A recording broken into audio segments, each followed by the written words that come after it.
Episode 3 এর শুরুতেই আমরা দেখি জিংসওয়ান 10 বছর আগেকার সেই ভয়াবহ দৃশ্যটিকে কল্পনা করছে এবং সেইখানে সে তার বাবাকে দেখতে পেয়ে জিজ্ঞেস করে 10 বছর আগে ঠিক কি ঘটেছিল, স্যাং ফ্যামিলির জন্যই কি সেই বিধ্বংস ঘটেছিল?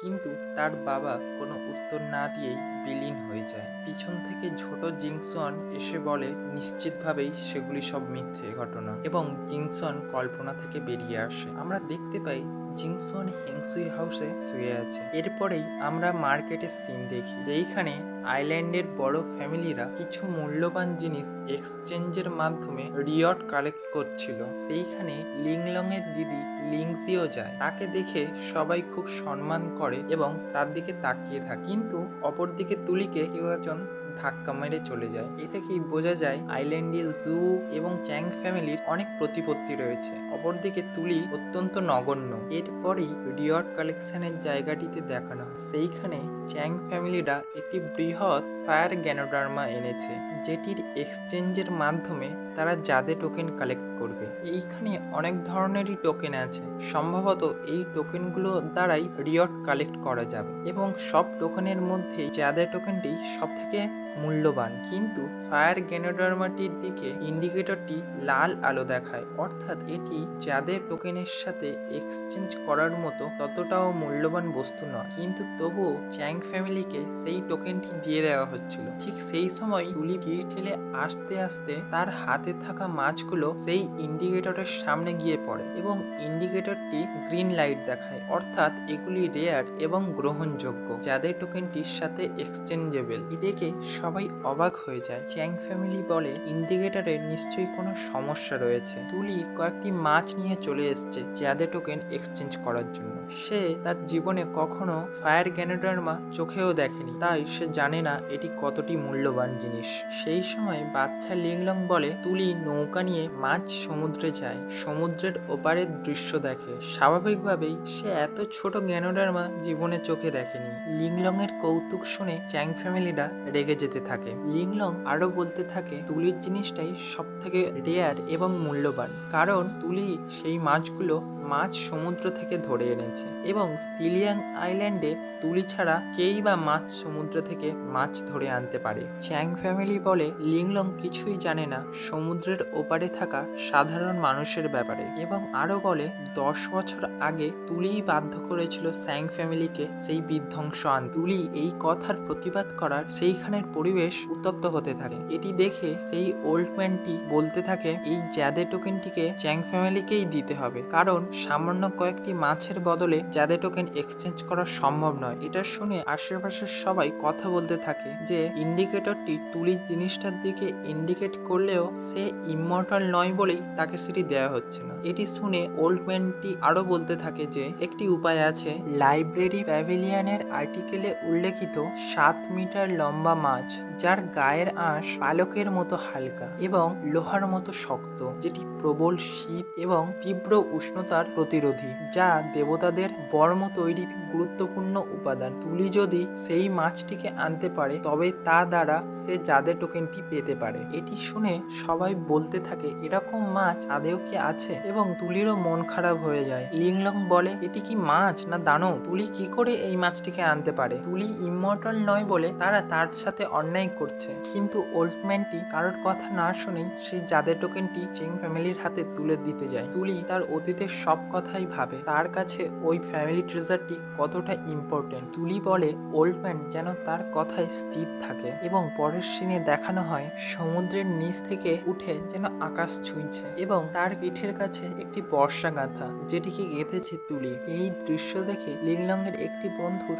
গাল হাঁ হয়ে যায় এবং সে অজান্তেই সমুদ্রের কাছে চলে যায়। একটি ঢেউ তার গায়ের ওপর আছড়ে পড়ার আগেই লিংলং তাকে বাঁচিয়ে নেয় এবং সে সবাইকে বলে সমুদ্র তট থেকে দূরে থাক। লিংলং এর হাতের কিছুটা অংশ অদৃশ্য হয়ে যাচ্ছিল। এটি দেখে তার বন্ধুরা জিজ্ঞেস করে লিংলং কি মারা যাবে? তার উত্তরে লিংলং বলে যে না, সে খুব তাড়াতাড়ি রিকভার হয়ে যাবে এবং তারা আফসোস করতে থাকে তারা কোনোদিনই তুলির মতো মাছ সমুদ্রে যেতে পারবে না। এর পরের সিনেই দেখানো হয় তুলি মাছটির পিঠে গাঁথা বর্ষাটিকে শক্ত করে ধরে আছে এবং মাছটি তুলিকে নিয়ে প্রবল গতিবেগে সমুদ্রের নিচে যাচ্ছে এবং তুলিকে আঘাত করায় তুলি একটি জলস্থ নৌকার ভিতরে ঢুকে যায়। সেই মাছটি তুলির ওপর আবার আক্রমণ করতে আসলে তুলি কোনোভাবে বেঁচে বাইরে বেরিয়ে আসে এবং বর্ষার পিছনে থাকা দড়িটিকে সেই নৌকাতে থাকা মাস্তুলে বেঁধে দেয় এবং কোনো ক্রমে সেই মাস্তুল পিঠে গেঁথে থাকা বর্ষার ওপরে ফেলতে সক্ষম হয় এবং মাছটিকে সে হত্যা করে। এরপরেই সে হাঁপ ছেড়ে বাঁচে এবং নৌকাটির কাছে গিয়ে দেখে যে এই নৌকাটি তার খুব চেনা চেনা লাগছে। এরপরেই ফ্ল্যাশব্যাক দেখানো হয় ছোট্ট তুলির ঘটনা। দেখানো হয় তুলির আসল বাবাকে। কথোপকথন থেকে জানা যায় তুলির বাবা একজন পাইরেট ছিলেন। সম্ভবত তিনিও এই সিলিয়াং আইল্যান্ডে কোনো ক্রমে এসেছিলেন এবং তারপরেই তুলিকে স্যাং ফ্যামিলি অ্যাডাপ্ট করে। তার পর মুহূর্তে তুলি দেখে একটি উজ্জ্বল বস্তু এবং একটি মানুষ সমুদ্রের তলায় তলিয়ে যাচ্ছে। তুলি সেই মানুষটিকে বাঁচায় এবং সে জলের ওপরে উঠে এলে দেখে একটি বৃহৎ জাহাজ তাদের পাশ থেকে গিয়ে সমুদ্রের মাঝে থাকা একটি ছোট দ্বীপের ওপরে উঠে যায়। তুলি ছেলেটিকে নিয়ে সেই দ্বীপের ওপরে যায় এবং তাকে শুইয়ে দেয়। তারপরে সে জাহাজটিকে পর্যবেক্ষণ করতে থাকে। এত বড় জাহাজ এবং এই জাহাজ তৈরির বস্তু উন্নত মানের। একটু মেরামতির মাধ্যমে এই জাহাজ নিয়ে সমুদ্রে পাড়ি দেওয়া যাবে। তুলি যখন জাহাজটিকে পর্যবেক্ষণ করছিল তখন সে বুঝতে পারে তাকে কেউ লুকিয়ে দেখছে এবং সে সেই দিকে উদ্দেশ্য করে বলে ওইখানে কে আছে। এপিসোড 4 এর শুরুতেই আমরা দেখি জাহাজের অন্যান্য লোকেরা সেই ছেলেটিকে জাগানোর চেষ্টা করছে এবং তুলি একটি মৃদু উষ্ণ পানীয় নিয়ে তার মুখের উপর ছিটিয়ে দেয়, যার ফলে ছেলেটি লাফ কেটে ওঠে এবং তুলি বলে আমি জানতাম এটা ওকে খাওয়ানোর থেকে এই পদ্ধতিটি বেশি কার্যকর হবে। অপরদিকে হেংসুই হাউসে জিংসনকে দেখানো হয়। সে তুলির ঘরে থাকা একটি বই নিয়ে পর্যবেক্ষণ করতে থাকে যেখানে টাইম এবং স্পেস ট্রান্সফর্ম সম্বন্ধে তথ্য ছিল। জিংসন যখন পেজ উল্টাচ্ছিল তখন ছোট্ট জিং এসে বলে তুমি ঠিক পথেই এগোচ্ছ। বাবার তৈরি করা হল অফ পেয়ারের ফরমেশনের তথ্য নিশ্চয়ই এই বইতেই আছে। অর্থাৎ স্যাং ফ্যামিলি অতীতে হল অফ পেয়ার নামে ফরমেশন তৈরি করেছিল। জিংসন বইটিকে পর্যবেক্ষণ করতে থাকে এবং মনে মনে ভাবে বাবা মাকেই ওই ফরমেশনের মাধ্যমে অন্য কোনো দুনিয়ায় পাঠাতে চেয়েছিল, কারণ সে একবার দেখেছিল তার মা অত্যন্ত অসুস্থ হয়ে পড়েছে এবং তার বাবা তার মার কাছে বলছে আমি যত তাড়াতাড়ি সম্ভব ফরমেশন ক্রিয়েট করব এবং তোমাকে অন্য দুনিয়ায় পাঠাবো। ছোট্ট জিংসন বলে অর্থাৎ স্যাং ফ্যামিলি নিশ্চিতভাবে ফরমেশন তৈরি করেছিল। জিংসন বলে তথ্যে এটিও আছে যে ওই ফরমেশনের কারণে আইল্যান্ডের 100টির বেশি মানুষ মারা গিয়েছিল এবং অর্ধেকের বেশি আইল্যান্ড জলে ডুবে গিয়েছিল। এটি শুনে ছোট্ট জিংসন বলে নিশ্চিতভাবেই তারা এটা করেনি, হতে পারে অন্য কেউ ওই ফরমেশনটির সুবিধা নিয়েছিল। এটা শুনে জিংসন গভীরভাবে ভাবতে থাকে। এরপরে অন্য সিনে দেখানো হয় সেই ছেলেটি জেগে উঠেছে। তুলি তাকে তার সেই উজ্জ্বল বস্তুটি ফেরত দেয়। এরপরেই তারা দেখতে পায় আকাশে দুটি সূর্য অস্ত যাচ্ছে, অর্থাৎ তারা বুঝতে পারে তারা সেই মিস্টিরিয়াস আইল্যান্ডকে খুঁজে পেয়েছে। কিন্তু তারা তুলিকে বলে সিল্লা নামে একটি জায়গাতে বাণিজ্য করতে এসেছিল এবং ঝড়ের কবলে পড়ায় এইখানে চলে এসেছে এবং তারা তুলিকে ধন্যবাদ জানায় তাদেরকে বাঁচানোর জন্য। তুলি জিজ্ঞেস করে তারা কি তাহলে বাইরের দুনিয়া থেকে এসছে? উত্তরে তারা বলে হ্যাঁ। তুলি এটি শুনে আনন্দিত হয় এবং বলে তাহলে কি তারা সাধারণ মানুষ? এটি শুনে তারা ভাবে তুলি কোনো একটি দেবী অথবা পরী যে তাদেরকে বাঁচিয়েছে, কিন্তু তুলি বলে সেও একজন সাধারণ মানুষ। এটি শুনে সেই ছেলেটি জিজ্ঞেস করে তাহলে আমরা ঠিক কোন জায়গাতে আছি? তখন তুলি বলে এটি দ্য আইল্যান্ড অফ সিলিয়াং। এর পরের সিনেই দেখানো হয় বড় জিংসন সেই বই বইটিকে নিয়ে পর্যবেক্ষণ করছে এবং ছোট্ট জিংসন বলে, তুমি কি এটা দেখেছো? এই বইয়েতে স্টার ফরমেশন সম্বন্ধে তথ্য কয়েকটি পেজই আছে, বেশিরভাগটাই ফরমেশনের মধ্যে দিয়ে কোন ডেস্টিনেশনে পৌঁছানো যাবে সেই ডেস্টিনেশনেরই বর্ণনা রয়েছে। অর্থাৎ বাবা এই ফরমেশন সম্বন্ধে বেশি পড়েনি, বরং এর ডেস্টিনেশন সম্বন্ধেই বেশি পড়েছে। অর্থাৎ বোঝা যায় এই ফরমেশন সম্বন্ধে অন্য কেউও জানতো এবং সেই বাবাকে ম্যানিপুলেট করেছে এটি করার জন্য। তারা ভাবতে থাকে এটি কে হতে পারে। ছোট্ট জিংসন বলে, আমি শুধুমাত্র গ্র্যান্ডপা হেংসুইকেই মনে করতে পারি। বর্তমানে জিংসন বলে তিনি এটি করতে পারেন না এবং সে ছোটবেলায় দেখা সমস্ত মানুষের মুখগুলো মনে করার চেষ্টা করে, কিন্তু সব আবছা হয়ে যাওয়ায় সে কাউকে চিনতে পারে না। ছোট্ট জিংসন বলে, মাথায় জোর দিয়ে কিছুই হবে না, কারণ পাহাড় থেকে পড়ে যাওয়ার সময় তার মেমোরি ব্লার হয়ে গিয়েছে, তাই কাউকে চিনতে পারা অসম্ভব ব্যাপার হবে। সুতরাং অন্য কিছু চেষ্টা করা যাক। তারা লক্ষ্য করে স্টার ফরমেশন তৈরি করার জন্য অনেক মূল্যবান উপাদানের প্রয়োজন হয়, যেইগুলি স্যাং ফ্যামিলির একার দ্বারা কালেক্ট করা সম্ভব নয়। সুতরাং সে ঠিক করে সেই ইনভেস্টিগেশন করবে যে স্যাং ফ্যামিলি সেই উপাদানগুলি কিভাবে পেল এবং উপাদানগুলি সে যদি জোগাড় করতে পারে তার বর্তমান ক্ষমতায় সে একটি মিনি স্টার ফরমেশন ক্রিয়েট করতে পারবে এবং তার ফলে যদি আইল্যান্ডের কোনো ক্ষতি না হয় তাহলেই প্রমাণ হয়ে যাবে স্যাং ফ্যামিলি অতীতের কোনো বিধ্বংসের জন্য দায়ী ছিল না। অন্যদিকে দেখানো হয় সমুদ্রের পাড়ে লিংলং এবং তার বন্ধুরা তুলির জন্য অপেক্ষা করছে এবং চ্যাং ফ্যামিলির লোকেরাও সেইখানে দাঁড়িয়ে আছে দেখার জন্য। তখন দেখা যায় তুলি সেই বৃহৎ মাছটিকে তার নৌকাতে বেঁধে নিয়ে আসছে। এটি দেখে চ্যাং ফ্যামিলির লোকেরা রেগে যায় এবং সেইখান থেকে চলে যেতে থাকে এবং লিংলংরা আনন্দে লাফালাফি করতে থাকে। পরের সিনে দেখা হয় তুলি সেই জাদে টোকেনটি কালেক্ট করেছে এবং হিংসুই হাউসের দিকে যাচ্ছে, কিন্তু চ্যাং ফ্যামিলি তার রাস্তা আটকায় এবং তার কাছ থেকে সেই জাদে টোকেনটি ছিনিয়ে নেওয়ার চেষ্টা করে। তুলি তাদেরকে চমক দিয়ে পালানোর চেষ্টা করে, কিন্তু তারা ইমর্টাল হওয়ায় তার ওপরে ফায়ারবল দিয়ে অ্যাটাক করতে থাকে। তুলি অত্যন্ত দ্রুত হয়, সে লাফিয়ে লাফিয়ে পালাতে থাকে, তার গায়ে একটি আঘাতও লাগে না, কিন্তু অবশেষে তারা তাকে ধরে ফেলে এবং জাদে পেন্ডেন্টটি ছিনিয়ে নেওয়ার বদলে তারা তার উপরে অ্যাটাক করার চেষ্টা করে। সেই সময় আঙ্কেল চ্যাং এসে তাদেরকে আটকায় এবং সে তার ছেলেকে বকে এবং বলে যেটি প্রতিযোগিতার মাধ্যমে হাসিল করতে পারেনি সেটি সে বাহুবলের দ্বারা ছিনিয়ে নিতে চাচ্ছে। সে একটি অকৃতজ্ঞ ছেলে এবং আঙ্কেল চ্যাং তুলিকে তুলতে যায়, কিন্তু তুলি নিজে থেকে উঠে বলে সে ঠিক আছে এবং যেতে যেতে ইয়ং চ্যানের দিকে মুখ ভেঙচাতে থাকে। এরপরেই একটি আশ্চর্যকর সিন দেখানো হয়। তুলি হেংসুই হাউসে আসে এবং বলে, গ্র্যান্ডপা আমি চলে এসেছি। দেখা যায় জিংসনই গ্র্যান্ডপা হ্যাং এর গলা নকল করে বলছিল জিংসন অত্যন্ত মগ্নভাবে সেই বইটি পর্যবেক্ষণ করায় সে তার রূপ বদলাতে ভুলে গেছে। অর্থাৎ সেই গ্র্যান্ডপা হেং এর রূপ বদলে হেংসুই হাউসে থাকে এবং সেটা করতে নিশ্চিতভাবে এল্ডার ফেংই তাকে সাহায্য করেছে। তুলি জাদে পেন্ডেন্টটি নিয়ে আনন্দ করতে করতে ওপরে আসতে থাকে এবং সেই সময় জিংসন তার পানীয়তে নিজের প্রতিবিম্ব দেখে চমকে ওঠে। সে বোঝে সে তার রূপ বদলাতে ভুলে গেছে। ঠিক সেই মুহূর্তেই তুলি তার ঘরের দরজাটি খোলে। এপিসোড 5 এর শুরুতেই তুলি যখন গ্র্যান্ডপা হেং এর ঘরের দরজা খুলতে যাচ্ছিল, ঠিক তখনই এল্ডার ফেংমিয়ান পিছন থেকে চলে আসে এবং তুলির নাম ধরে ডাকে। এল্ডার ফেংমিয়ানকে দেখে তুলি চমকে ওঠে এবং নতজানু হয়ে তাকে সম্মান দিতে থাকে। এল্ডার ফেংমিয়ান বলেন এল্ডার হেং এর সাথে তিনি কথা বলতে এসেছেন এবং সেই মুহূর্তে গ্র্যান্ডপার ছদ্মবেশে জিংসন ঘরের দরজা খুলে এবং এল্ডার ফেংমিয়ানকে ভিতরে আসতে বলে। তারা কথা বলতে থাকে এবং তুলি তাদের জন্য চা দিতে যায়। এখন থেকে আমরা গ্র্যান্ডপা হেংকে জিংসন বলে ডাকবো।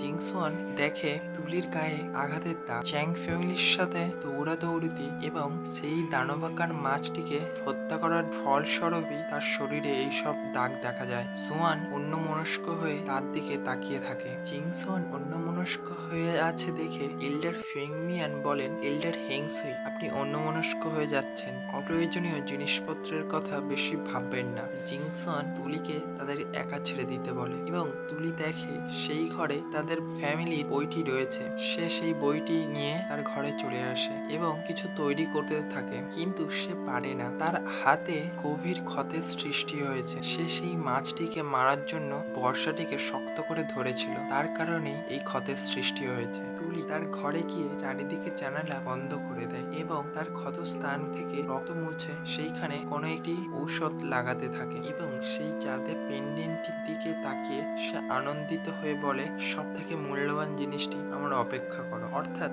সে ওই চাঁদের পেন্ডেন্টের দ্বারা সেই ফ্যামিলি ট্রেজারটা কালেক্ট করতে পারবে। এরপরে দেখানো হয় তুলি তার জামা পরিবর্তন করে কিছু ফল পাকড় নিয়ে সেই আইল্যান্ডে পুনরায় যেতে থাকে সেই মর্টালদের কাছে এবং সে সেখানে গিয়ে দেখে অবাক হয়ে যায় তার রেখে যাওয়া সব খাবারই তারা খেয়ে ফেলেছে এবং সে মাথায় হাত দিয়ে চুপ করে দাঁড়িয়ে থাকে। জাহাজের সেই লোকগুলি নানা রকম বাহানায় তুলিকে বলতে থাকে তারা সিলিয়াং আইল্যান্ডে যেতে চায়, কারণ তাদের খাওয়ারও কিছু নেই এবং জাহাজের মেরামতিরও দরকার। এর পরের সিনেই আমরা দেখতে পাই যে তারা সিলিয়াং আইল্যান্ডে কি করে এলো। সেই উজ্জ্বল বস্তুটি যেটি তুলি পেয়েছিল সেটি আসলে কোনো এক গডের দেওয়া গিফট, যেটি একমাত্র সিলিয়াং আইল্যান্ডে প্রবেশ করার চাবিকাঠি। অনেকদিন মাঝ সমুদ্রে যাত্রা করার পরেও সিলিয়াং আইল্যান্ড খুঁজে না পাওয়ায় বিরক্ত হয়ে তারা সেই বস্তুটিকে সমুদ্রে ফেলে দেয় এবং তারপরেই একটি শক ওয়েভ সৃষ্টি হয় এবং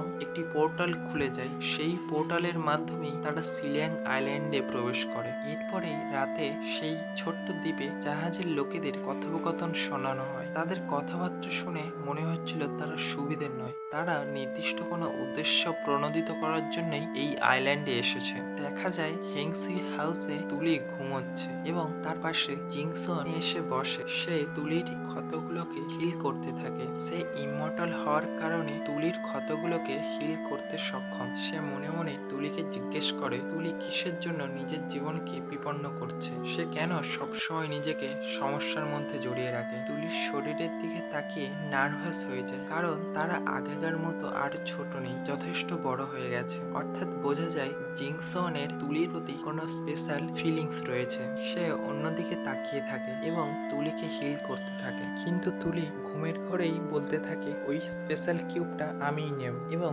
সে যখন পাশ ফেরে তখন তার হাতটা সোয়ানের হাতে লাগে এবং তার হাতে ক্ষত হয়ে থাকায় সেটি খুব জোরেই তার লাগে। সে চেঁচিয়ে ওঠে এবং সোয়ান অদৃশ্য হয়ে বাইরে চলে যায়। তুলি জেগে ওঠে এবং চারিদিকে দেখে ঠিক কি ঘটলো সে বুঝতে পারেনি এবং সে জানালা দিয়ে বাইরে দেখে গ্র্যান্ডপা হেং বাইরে বসে আছে, কিন্তু আমরা দেখতে পাই গ্র্যান্ডপা হেং এর ড্রেসে সোয়ানি বাইরে বসে আছে। তুলি বলে এই বয়স্ক মানুষটার চোখে ঘুম নেই। এপিসোড 6 এর শুরুতেই তুলির ঘুম ভেঙে যাওয়ার পর সে দেখে তার শরীরের সমস্ত ক্ষত হিল হয়ে গেছে। সে বিছানা থেকে উঠে রেডি হয়ে হেংসুই হাউস থেকে লাফাতে লাফাতে বেরিয়ে যায় সেই দ্বীপটিতে পুনরায় যাবে বলে। তুলি সবসময় বাচ্চাদের মতো আনন্দে থাকে, তার উপর এখন সাধারণ মানুষদের সাথে দেখা হয়, তার আনন্দের সীমা নেই। অপরদিকে দেখানো হয় সু ফ্যামিলি এবং চ্যাং ফ্যামিলি লাইব্রেরি প্যাভিলিয়নে ইনভেস্টিগেশন করতে গিয়েছে। সেইখানে গিয়ে তারা পর্যবেক্ষণ করতে থাকে এবং তারা বুঝতে পারে আইল্যান্ডে কোনো এক শক্তিশালী ব্যক্তিত্ব আছে যাকে তারা চেনে না। এই কয়েকদিনে গোটা আইল্যান্ডটিকে খুঁজে দেখার পরেও তারা কোনো সন্দেহজনক ব্যক্তিকে খুঁজে পায়নি। তারপরে তারা বলে এইখানে কোনো শক্তিশালী কেউ প্রবেশ করলেও এল্ডার সিলের সাহায্য ছাড়া এইখান থেকে বার হওয়া সম্ভব নয় এবং একটি সম্ভাবনা সৃষ্টি হয় যে কোনো এল্ডার নিশ্চিতভাবে সেই ব্যক্তিকে সাহায্য করেছে। এরপরেই চ্যাং ফ্যামিলি এবং সু ফ্যামিলি একে অপরকে দোষারোপ করতে থাকে। এরপর চ্যাং ফ্যামিলির সন ইন ল সবাইকে থামিয়ে বলে আমার একজনের ওপর সন্দেহ রয়েছে। সবাই জিজ্ঞেস করে সেটি কে। আঙ্কেল চ্যাং বলেন এল্ডার ফ্যাংমিয়ান। তার কথা শুনে সবাই অবাক হয়ে যায়। তিনি আরো বলেন এল্ডার ফ্যাংমিয়ানের আসল শক্তি আমরা কেউই জানি না, সে অত্যন্ত রহস্যময়, তার উপর সে বহিরাগত। তাদের কথা শুনে বোঝা যায় এল্ডার ফ্যাংমিয়ান 10 বছর আগের বিধ্বংসের পরেই কোনোভাবে এই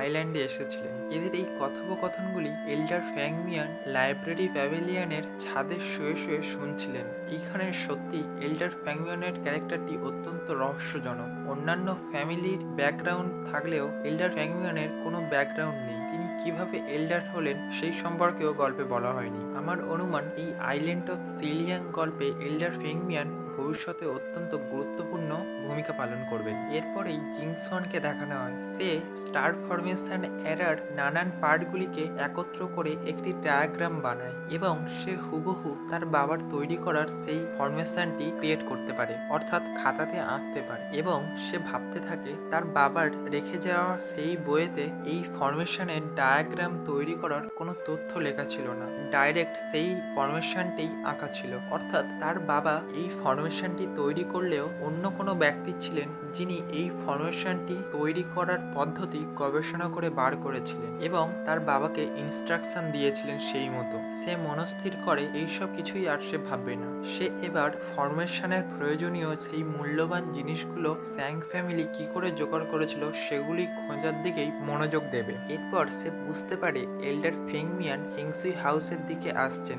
সে তখন গ্র্যান্ডপা হেংয়ের পোশাক পরে তুলির ঘরে যায় এবং সেখানে গিয়ে দেখে তুলি নেই। এটি দেখে সে অবাক হয়ে যায়, কারণ এই সময় তুলির বাড়ি থাকার কথা। সে কয়েকদিন লক্ষ্য করছে তুলি বাড়ির বাইরে বেশি সময় কাটাচ্ছে এবং দেরি করে বাড়িতে আসছে। এরপরেই এল্ডার হেংসুই তার সামনে আসেন এবং বলেন তিনি চারিদিকে ব্যারিয়ার ক্রিয়েট করেছে, সুতরাং জিংসন তার আসল রূপে আসতে পারে। জিংসন এল্ডার ফেংকে চা দেন এবং এল্ডার ফেং বলেন লাইব্রেরি প্যাভিলিয়নে ঘটে যাওয়া ঘটনাটি ক্রমশই বড় আকার নিচ্ছে। আমি তোমাকে হেংসুই হাউস থেকে বাইরে যাওয়ার পারমিশন দিয়েছিলাম, তার ফলস্বরূপ এই কাজটা করে তুমি খুব শান্তি পেয়েছো, তাই তো? জিংসন কোনো গা করে না এবং বলে এল্ডার ফেংমিয়ান নিশ্চয়ই সব সামলে নেবেন। তখন এল্ডার ফেংমিয়ান তাকে ধমকায় এবং বলে সে যদি এখনই জিংসনকে অন্যান্য এল্ডারদের সামনে নিয়ে যায় তাহলে জিংসন কি করবে? জিংসন হাসে এবং বলে এল্ডার ফেংমিয়ান এটি কখনোই করবেন না। যদি করতে হতো তাহলে তিনি প্রথমেই সেটি করতেন। এই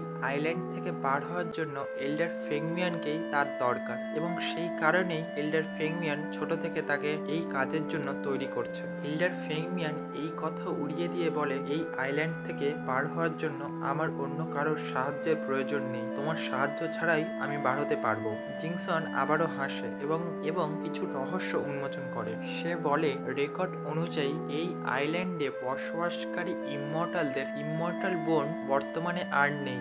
সম্ভবত ইমমর্টাল বোন থাকলে ইমমর্টালরা তাদের সমস্ত ক্ষমতা সর্বোচ্চ হারে ব্যবহার করতে পারে এবং ইমমর্টাল বোন বিলুপ্ত হওয়ার কারণেই ধীরে ধীরে তারা বায়ু, জল এবং আগুনকে কন্ট্রোল করতে আর পারবে না। কিন্তু এল্ডার ফেংমিয়ান বহিরাগত, সেই কারণেই সে বায়ুকে কন্ট্রোল করতে পারে এবং উঠতে পারে এবং সে বলে আমি আমার ভিতরে ইমমর্টাল বোনের অস্তিত্ব উপলব্ধি করতে পারি। অর্থাৎ আমরা বুঝতে পারি জিংসন অত্যন্ত স্পেশাল একজন এই আইল্যান্ডে, যার মধ্যে ইমমর্টাল বোন এখনো বর্তমান রয়েছে। সে বলে এল্ডার ফেংমিয়ানের আমার এই ইমমর্টাল বডি অত্যন্ত হারে প্রয়োজন হবে যখন তিনি এই আইল্যান্ড থেকে বার হওয়ার চেষ্টা করবেন। এল্ডার ফেং বলেন এই বিগত কয়েক বছরে তুমি শুধু লম্বা হওনি, তুমি যথেষ্ট হারে বড় হয়ে গেছো। এরপরেই জিংসন বলে স্যাং ফ্যামিলি বিগত বছরে যে ফরমেশন ক্রিয়েট করেছিল সেটি নিশ্চিতভাবে তারা ক্রিয়েট করলেও অন্য কেউ তাদের সেই তথ্য প্রদান করেছিল।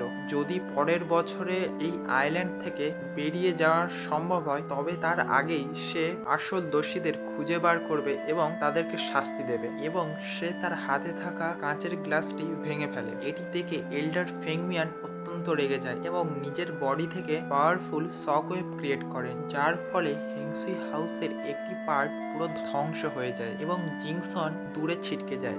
এর পরের ঘটনা জানার জন্য চ্যানেলটিকে সাবস্ক্রাইব করে বেল আইকনটিকে প্রেস করে দিন এবং ভিডিওটি ভালো লাগলে একটি লাইক করে দিন। দেখা হবে পরের ভিডিওতে।